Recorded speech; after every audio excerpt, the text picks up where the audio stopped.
এই গল্পের 10টি পর্ব আছে। আজ আমরা দেখব 4 নম্বর পর্ব। যদি বাকি পর্বগুলো না দেখে থাকেন তাহলে আমার ইউটিউব চ্যানেলে গিয়ে অবশ্যই দেখে আসবেন। আর আজ শুরু করছি রহস্যময় বাড়ির 4 নম্বর পর্ব। চলুন গল্পে প্রবেশ করি। আগুনের গোলার মতো চোখ দুটো দেখেই আমার পিলে চমকে গেল। আমি বাড়ির ছাদের থেকে দৃষ্টিটা নামিয়ে নিয়ে রাস্তা দিয়ে এগিয়ে চলেছি। অন্ধকারের মাঝে আমার মোবাইলের আলোতে রাস্তাটা বেশ পরিষ্কার দেখা যাচ্ছে। একটু এগোতেই রাস্তার পাশে দাঁড়িয়ে থাকা গাছগুলো থেকে ঝরঝর শব্দ করে কি যেন পড়ে গেল। তারপরেই আমার সামনে দিয়ে একটা ছায়ামূর্তি হাওয়ার বেগে চলে গেল।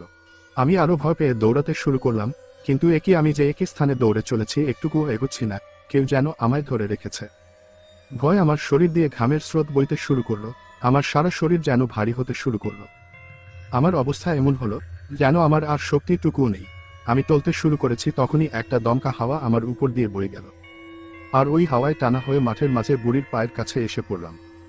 আমি হাঁটু গেড়ে মাটি থেকে উঠে বুড়ির দিকে চাইতেন, দেখি ওনার চোখের ভেতর থেকে আগুন বেরিয়ে আসছে। বুড়ি আমার দিকে তাকিয়ে অট্টহাসে হি হি হা হা করে উন্মাদের মতো হেসেই চলেছে। ওনার অট্টহাসিতে আমার সব সাহস এক নিমেষেই উধাও হয়ে গেল। ভয় কাঁপতে কাঁপতে আমি প্যান্টে প্রস্রাব করে ফেললাম। আমি হাত জোর করে কাকুতি মিনতি করতে লাগলাম, আমায় ছেড়ে দিন, আমি আর আপনাকে ফলো করব না, আপনার কথা কাউকে বলবো না, আমাকে ছেড়ে দিন। কুজো বুড়ি আমার কোন কথা কোনোই নিলেন না। লণ্ঠন হাতে কুজো বুড়ি সোজা হয়ে নাচতে লাগলো। নাচতে নাচতে তার মাথার কাপড় উড়ে গেল। এটা যে বাড়ির ওয়ালার গিন্নি। নাচতে নাচতে চুল উঠছে, মুখাকৃতি ভয়ঙ্কর হয়ে উঠেছে। আমি শুয়ে বসে একটু একটু করে ওনার থেকে পিছিয়ে চলেছি।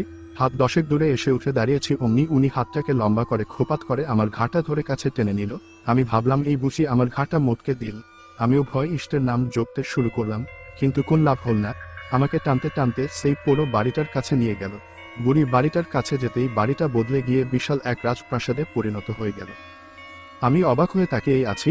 বাড়িটা এতটাই সুন্দর যে থেকে চোখ ফেরানো যাচ্ছে না।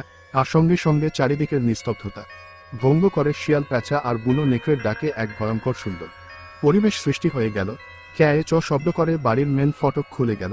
ফটক খুলতেই ভেতর থেকে ধোঁয়ার কুণ্ডলী বেরিয়ে এসে পুরো বাড়িটাকে ঘিরে ফেলল। আর ওই ধোঁয়ার কুণ্ডলীর মধ্য দিয়ে বুড়ি আমার পা ধরে টানতে টানতে ঘরের মধ্যে ঢুকিয়ে নিল। অন্ধকারের মধ্যে আমি আর কিছুই দেখতে পেলাম না, শুধু বুঝতে পারলাম বুড়ি আমায় কোন একটা ঢালু স্থানে ছুঁড়ে ফেলে দিল। ছুঁড়ে দেওয়ার পর আমি গড়িয়ে চলেছি। গড়াতে গড়াতে আমি একটা দেওয়ালে ধাক্কা খেয়ে অজ্ঞান হয়ে গেলাম। আমার জ্ঞান যখন ফিরল তখন আমি চোখ মেলে তাকাতেই বুঝতে পারলাম আমার চারিদিকে শুধুই অন্ধকার। অন্ধকারে কোনো কিছুই ভালো করে দেখা যাচ্ছে না। এরই মাঝে আমার নাকে পচা পোড়া মাংসের গন্ধ এসে লাগতে লাগলো। পচা পড়া গন্ধে আমার গাগুলোতে আরম্ভ করলো। ভয় আমার গলা শুকিয়ে যেতে আরম্ভ করলো। আমি কোন স্থানে বন্দী হয়ে আছি কিছুই বুঝে উঠতে পারলাম না। কিছুক্ষণ বসে থাকার পর আমি দেওয়ালে হাতের হাতে এদিক ওদিক ঘুরতে লাগলাম। অনেকবার এদিক ওদিক ঘুরতে ঘুরতে একটা সময় এমন একটা স্থানে এসে দাঁড়ালাম যেখান দিয়ে পচা দুর্গন্ধ রুমের ভেতরে প্রবেশ করছিল।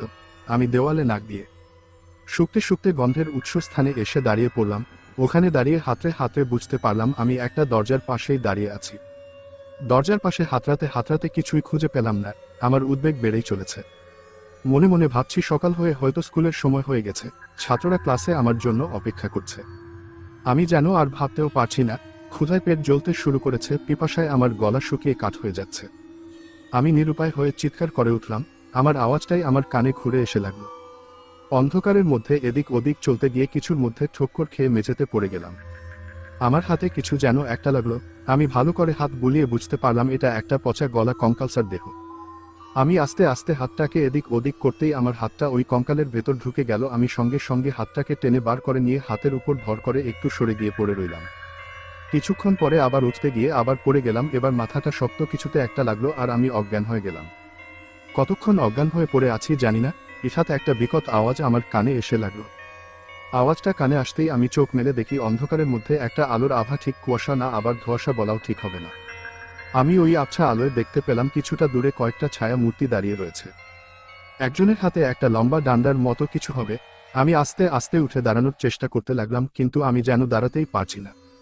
তবুও একবার উঠে দাঁড়ানোর চেষ্টা করে সোজা হয়ে দাঁড়িয়ে টাকে টেনে টেনে একটু এগিয়েছি, তখনই কেউ যেন নাকি গলায় আমায় বলছে, কি কেমন লাগছে। আর আমার পিছু নিবি। আমি দাঁড়িয়ে দাঁড়িয়ে ভাবছি, আমি তো মরেই গেছি। আমি শেষ পর্যন্ত ভূতের খপ্পরে পড়ে গেছি। মৃত্যু ছাড়া আমার আর নিস্তার নেই। আমার কোন উত্তর না পেয়ে আবার বলল, কি রে, শুনতে পাসনি নাকি? আমি ভাঙা গলায় বললাম, আমি ভেবেছিলাম তুমি কোন অসহায় বুড়ি। তোমার হয়তো মাথা খারাপ হয়েছে, তাই তুমি রোজ আলোর মধ্যে লণ্ঠন হাতে ঘুরে চলো। তাই আমি তোমাকে সাহায্য করব বলে তোমার পিছু নিয়েছিলাম। আমার কথা শুনে বুড়ি ভয়ঙ্কর গলায় হো হো করে হেসে উঠল। হাসির আওয়াজে যেন চারিদিক কেঁপে উঠল, বাদুড়গুলো ইতস্ততভাবে উঠতে শুরু করল। বুড়ি হাসতে হাসতে আমায় বলল, তুমি সাহায্য করবে আমায়? আমি বললাম, হ্যাঁ, তাই ভেবেই তো পিছু নিয়েছিলাম। বুড়ি এবার বলতে লাগলো, কেউ কোন দিন আমায় সাহায্য করেনি, না আমার পুত্র কন্যা, না আমার স্বামী, না আমার শ্বশুর শাশুড়ি, না কোন বন্ধু, না কোন প্রতিবেশী। আমি দেখেছি এই দুনিয়ায় সবাই স্বার্থপর, টাকা আর সম্পদের জন্য করে কত অভিনয়। প্রথমে আমার শ্বশুর শাশুড়ি আমার সব গয়না নিয়ে নিল, পরে আমার স্বামী টাকার লোভে আমায় বিলিয়ে দিল, আর আমার ছেলে মেয়ে ভুল বুঝিয়ে সব নিয়ে নিল, সব নিয়ে নিল, তারপর আমায় তাড়িয়ে দিল। কত কষ্টে বাড়িটা বানিয়েছিলুম, আমায় আর ভোগ করতে দিলে না, তাড়িয়ে দিলে। সেদিন কেউ কিছু বললে না রে। আমি সেদিন আমার লণ্ঠন আর পুটলিটা নিয়ে আমার নিজের বাড়ি ছাড়া হয়ে গেলাম। রাস্তায় ঘুরতে ঘুরতে ওই মাঠে এসে এই পুরো বাড়িটাতে আস্তানা নিলাম। সেই থেকেই তো আমি এখানে আছি, আর রোজ একবার করে রাতে আমার বাড়িটাই ঘুরে আসি। বুড়ির কথা শেষ হতেই আমি বললাম, মায়া ছাড়তে পারেনি বুঝি। বুড়ি বলল, মায়া ছাড়বো কিরে, বাড়িটাই যে আমায় বেঁধে রেখেছে।